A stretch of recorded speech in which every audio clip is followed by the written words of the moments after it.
Hey, I'm back to talk about the 2 weeks down on my 52-week journey without my primary caregiver, my husband, my friend, my love. Oh man, I miss him. I miss him a lot. If you watch my last video or if you know me, my husband is in the military and he is stationed on the other side of the world without us for 52 weeks, for a whole year. Kids and I could not go with him because of this diagnosis of multiple sclerosis.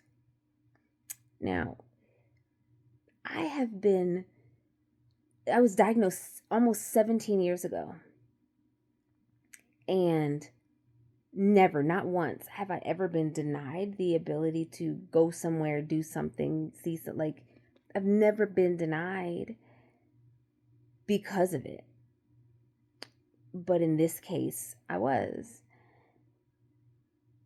And so I'm trying to understand, like, okay, they want to make sure I can get my medication, and God forbid anything happens, I have a flare and I can't walk or whatever, that I have what I need.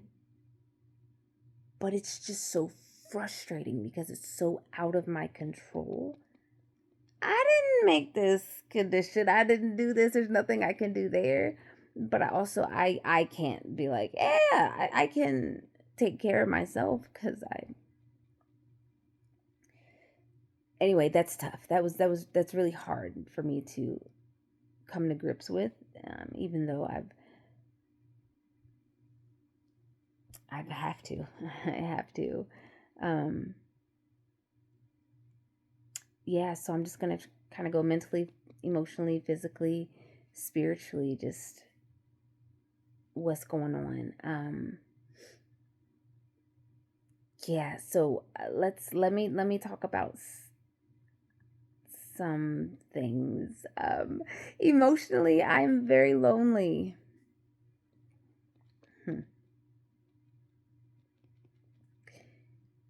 I think it's hard to say out loud, but I am.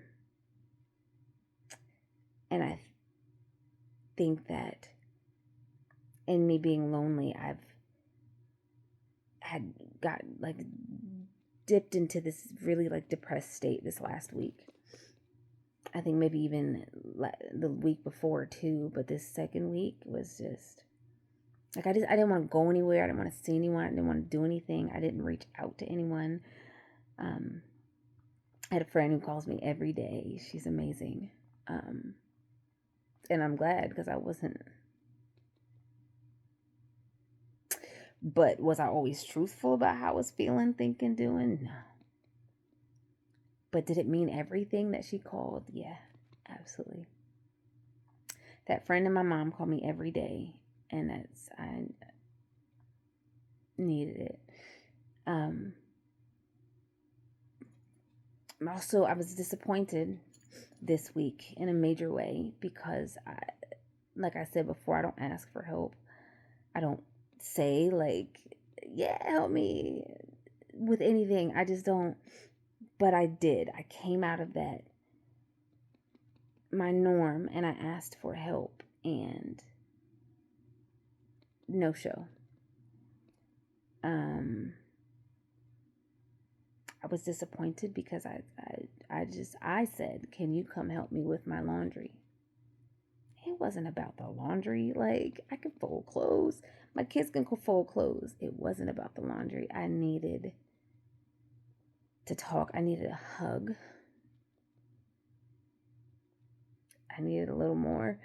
But I didn't say that because it's hard to say over the phone, over a text, over Marco Polo, like whatever app that I was using.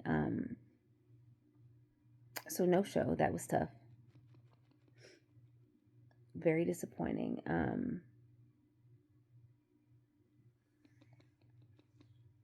And I had to take the trash out by myself, which I had asked before, and I appreciated the apologies that no one showed up, but I don't think people understand that I don't ask for help, and I ask for help because I actually really need it, or I need something else. and it was easier to ask for laundry or trash. So anyway, emotionally, I spent the whole week stopping myself from crying. Like I would feel it, they'd well up, and I just shake it out and breathe and like move on to something else, and immediately like just not allow myself to cry and feel the feels. I had a moment with my coworkers because they're amazing, but I had to snatch it and just like, okay, moving on, because we had work to do. It was a busy day. So, right, I would just not. And so I felt like this weight on my body, because I also felt like I was mentally, I was stressed. I was so stressed out, which, everything just like intertwined. I was stressed because my kids were acting out like crazy, I lost my watch. Like, I found it now though. I found it on Sunday. Listen, it was gone for like 2 weeks. Okay, maybe a whole week, just 1 week. But this watch like has brought me so much, what I didn't realize, like security. Like I feel, the reason my husband got me this watch is because I was finding myself having nightmares about not being able to call or contact anyone, or because I left my phone somewhere, or my phone was upstairs and I was downstairs, or I was in public and I couldn't get to my phone. And so this watch, it's one of the watches, you can make calls whether I'm next to my phone or not. And then one of my close friends got me like this health info thing where you can someone could scan the QR code and know how to help me if I can't talk, if I started having nightmares again about seizing in public again. And my husband was with me this last time, so he was not this last time, the only time I've ever had a seizure, he was there. But I couldn't find it, so I just found it yesterday. Praise the Lord. Because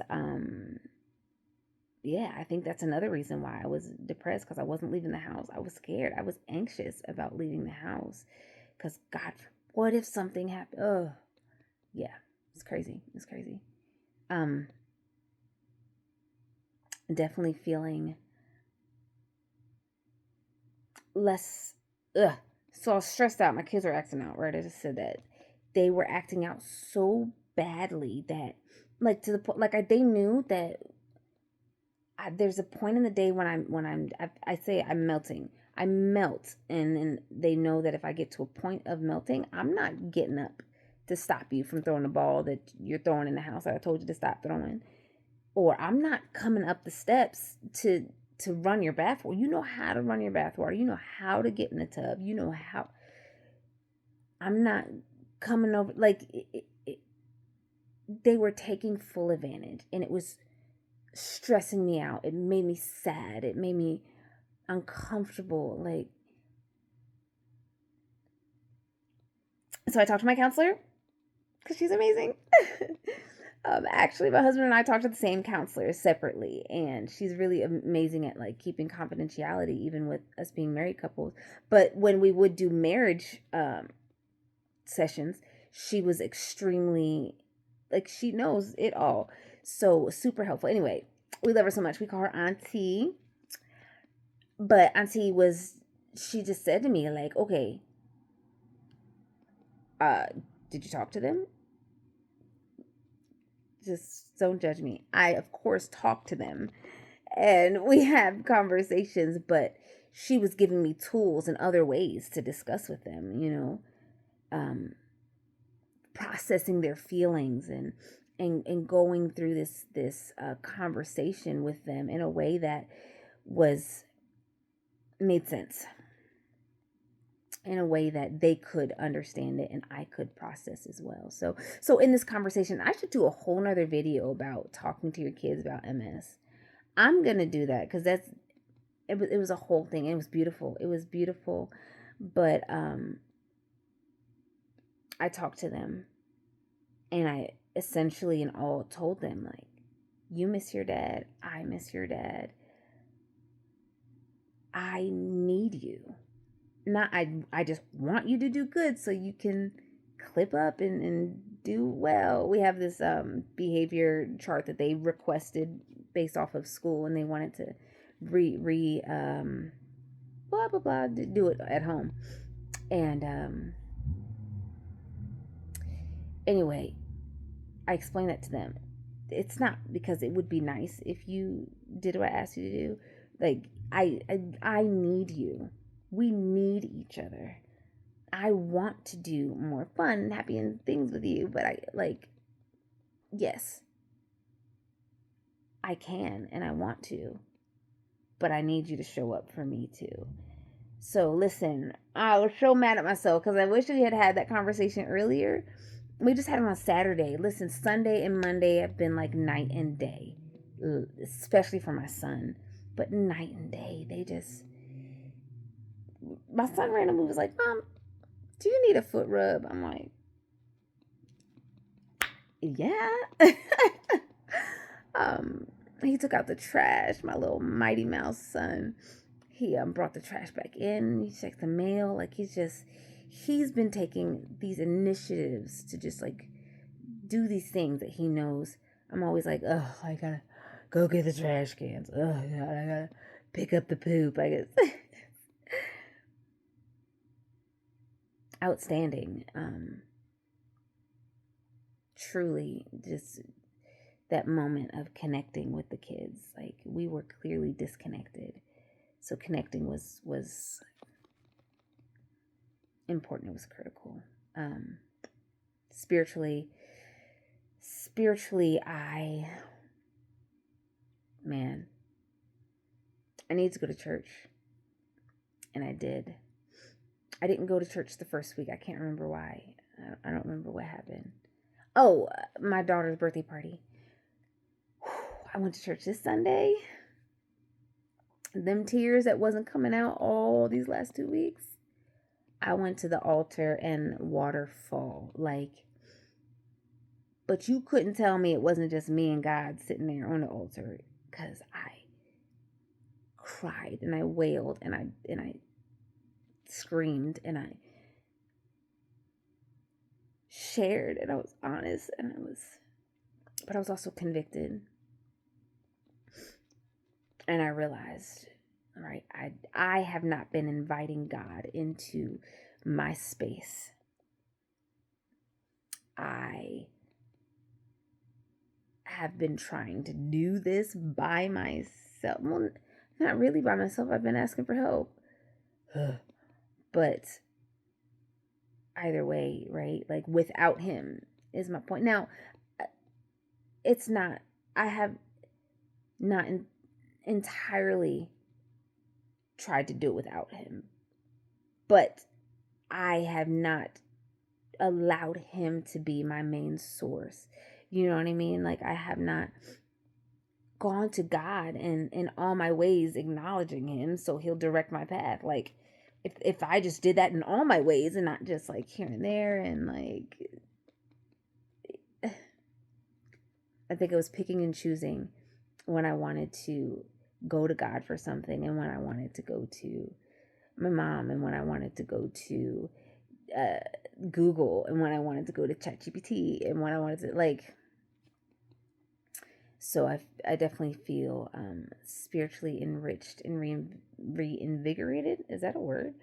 It's a word today. I've found myself recognizing that my worship is what did pastor say on Sunday? Anemic? And I don't want it to be. So rectifying that, making sure God is here all the time. Last but not least, physically, I have been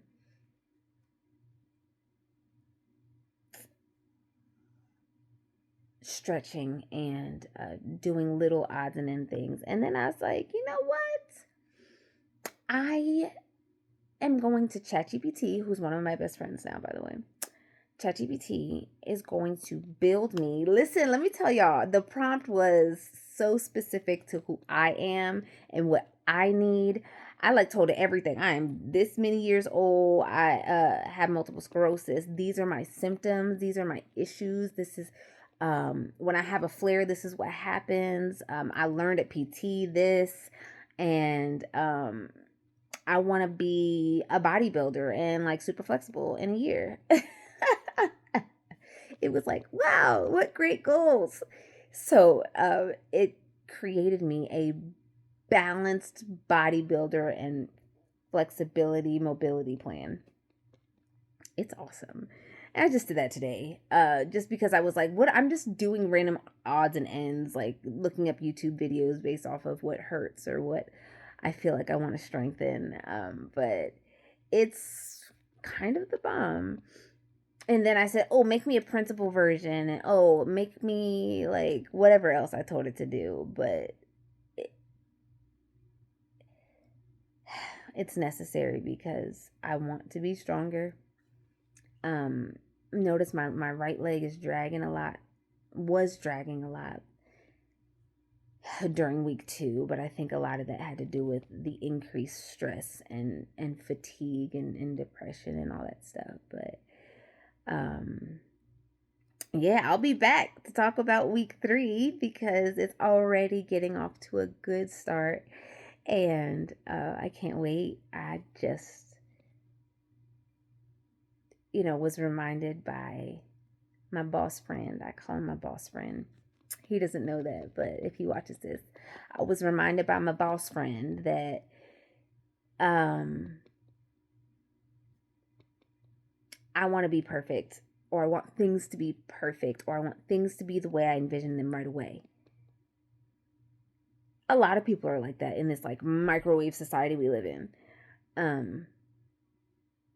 It's the process. It's the step by step. It's the you gonna get there, but not this second.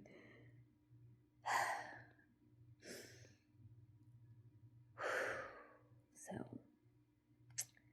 that's week 2 down. And oh man, we'll see what week 3 brings us. Later.